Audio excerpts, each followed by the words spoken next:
My name is Joel Strasser and I live in La Vida, Colorado. Well, I was diagnosed with fourth stage renal cell carcinoma in April of 2012. I skipped all of the stages and went right to stage 4.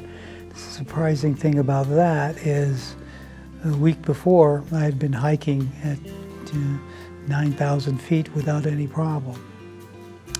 So it took me a while to assimilate that information, but as most people do, they want to, let's hurry up, get on chemotherapy, let's do what needs to be done, and I was behind that wholeheartedly. So I had chemotherapy for 2 years.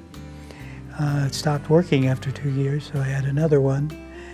And then that stopped working, and then I had another one. There's a lot of studies that have been done that show that earlier that we get a patient that's diagnosed with cancer when their treatments quit working. By all means, if someone has treatments that are working, we want them to stay on their treatment.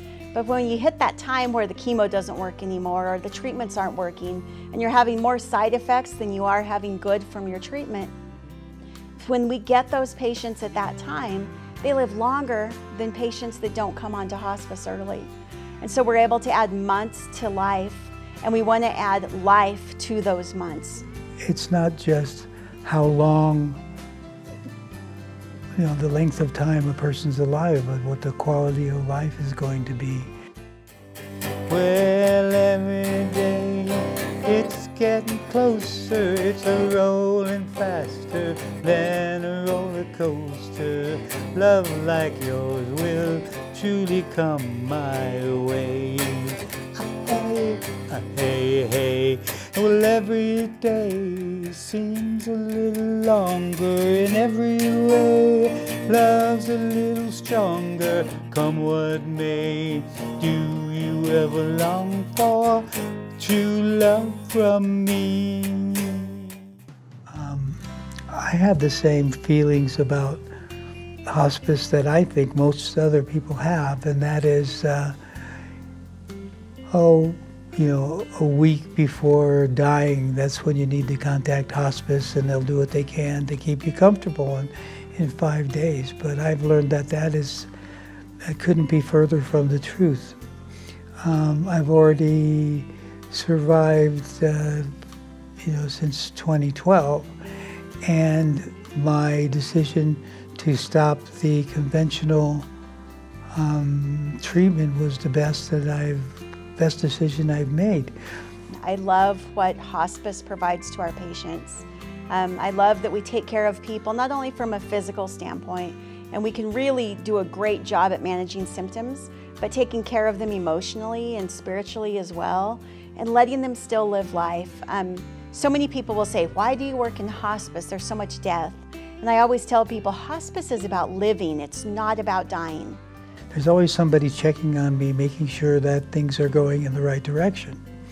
So I can still have a quality of life, and maybe it'll be a little shorter, but it'll be a lot happier. Everything looks worse in black and white. Kodachrome, give us the nice bright colors, give us the greens of summer, make you think all the world's sunny day. Oh yeah, I got a Nikon camera, I love to take the photographs. Mama, don't take my Kodachrome away. We want you to play your guitar. We want you to do all those things that life is about, because life is about living and enjoying the people in our lives, and that's what we want. That's what we want for people. So what I did while I was still here was invite all the friends that were important to me to a get-together, to a party that we could all share our feelings while the person could hear them. So I was able to tell all my friends how much they meant to me in my life, and they were able to do the same. And at that party, I was able to perform with my drummer and good friend, Curtis Woodley. I would just like people to realize the sooner you get into hospice, the better off you are, because stress is something that can shorten your life. Everybody that I've met in hospice has been just a cut above most people. They're caring, they're loving, and if you need anything, they're right there. You don't have to be actively dying to get the benefits of hospice.